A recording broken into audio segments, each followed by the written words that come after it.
नमस्कार दोस्तों। सभी व्रती महिलाओं को करवा चौथ के पावन पर्व की हार्दिक शुभकामनाएं।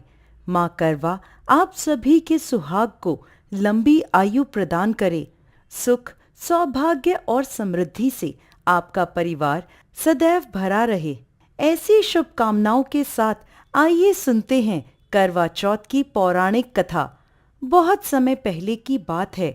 एक साहूकार के 7 बेटे थे और उनकी एक बहन करवा थी। सभी सातों भाई अपनी बहन से बहुत प्रेम करते थे, यहाँ तक कि वो पहले उसे खाना खिलाते और बाद में स्वयं खाते थे। एक बार उनकी बहन ससुराल से मायके आई हुई थी। शाम को भाई जब अपना व्यापार व्यवसाय बंद कर घर आए तो देखा उनकी बहन बहुत व्याकुल थी।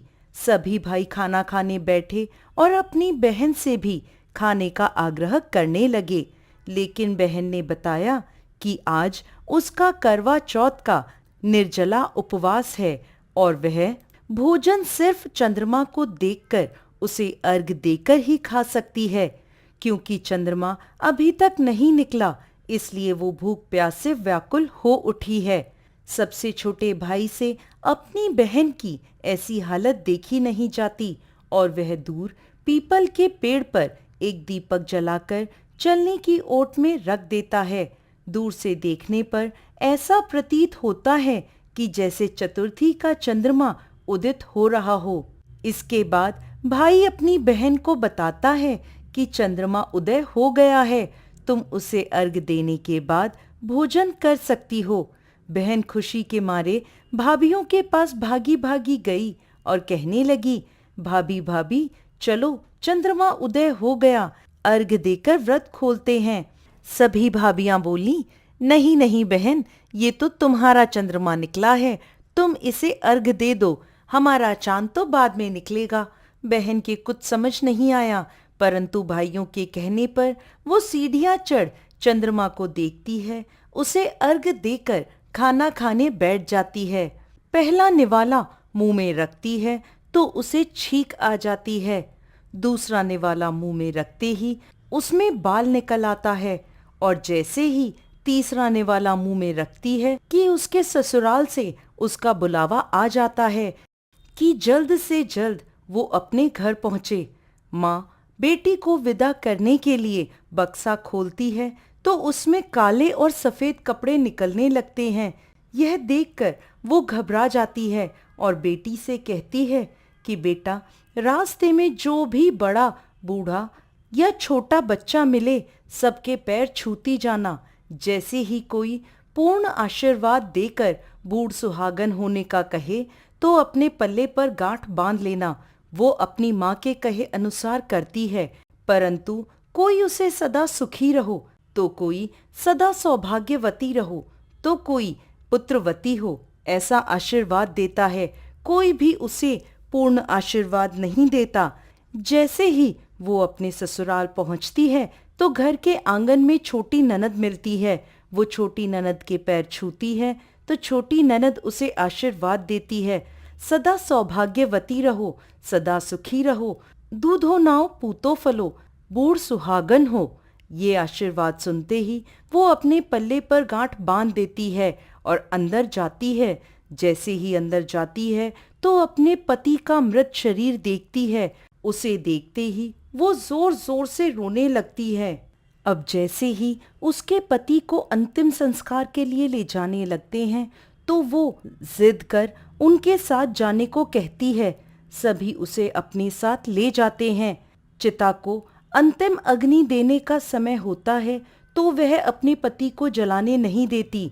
परेशान होकर सभी लोग उसे शमशान में एक झोपड़ी डलवा देते हैं। वो अपने पति के शव को लेकर वहां बैठ जाती है और उसकी देखभाल करती रहती है। उसकी छोटी ननद रोज उसके पास आया करती और उसे खाना दे जाया करती थी और वह सुबह शाम अपने पति की साफ सफाई करती और उसके पास बैठी रहती। अब वो हर महीने की चौथ का व्रत करने लगी। व्रत करती, चंद्रमा को अर्घ देती और जब जोत करने बैठती तो चौथ माता प्रकट होकर कहती, करवा ले, घनी बुखारी करवा ले, भाइयों की प्यारी करवा ले। तो वह उनसे अपने पति की आयु मांगती, तो हर महीने की चौथ माता उसे ये कहकर वापस चली जाती कि तेरा सुहाग हमने नहीं, सबसे बड़ी चौथ माता ने लिया है, तो उन्हीं से अपना सुहाग वापस मांगना। ऐसे ही अश्विन माह की चौथ आई तो करवा उनसे कहने लगी, माता मैं 12 महीने से यहाँ बैठी चौथ का व्रत कर रही हूँ, अब तो मुझे मेरा सुहाग वापस लौटा दें। अश्विन की चौथ माता बोली, तेरा सुहाग मैंने नहीं लिया, मुझसे बड़ी कार्तिक की चौथ माता तुझसे नाराज है। यदि तू अपने पति के प्राण वापस चाहती है तो उनके पैर पकड़ लेना और छोड़ना मत। 16 श्रृंगार का सारा सामान तैयार रखना। ऐसा कहकर अश्विन की चौथ माता अंतर्ध्यान हो गईं। अब जब कार्तिक की बड़ी चौथ माता आई तो करवा ने अपनी छोटी ननद से 16 श्रृंगार का सुहाग का सारा सामान मंगवाया। जब ननद ने जाकर माँ को यह बात बताई तो सास बोली, लगता है पागल हो गई है, जो मांगती है दे आ। छोटी ननद सुहाग का सारा सामान लेकर करवा को दे आती है। अब वह करवा चौथ का व्रत रखती है, चंद्रमा को अर्घ देती है और जैसे ही जोत करती है तो कार्तिक की बड़ी चौथ माता प्रकट होती हैं और कहने लगती हैं, करवा ले, घनी बुखारी करवा ले, 7 भाइयों की प्यारी करवा ले, दिन में चांद उगाने वाली करवा ले। उसने चौथ माता के पैर पकड़ लिए और बोली, माँ मेरा सुहाग मुझे वापस लौटाओ। ये सुन चौथ माता बोली, अरे तुझे सुहाग से क्या काम, तू तो बहुत भूखी है, 7 भाइयों की प्यारी बहन है।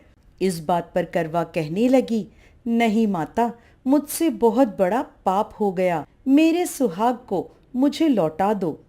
मैं आपके पैर तब तक नहीं छोड़ूंगी जब तक आप मेरा सुहाग मुझे वापस नहीं लौटाती।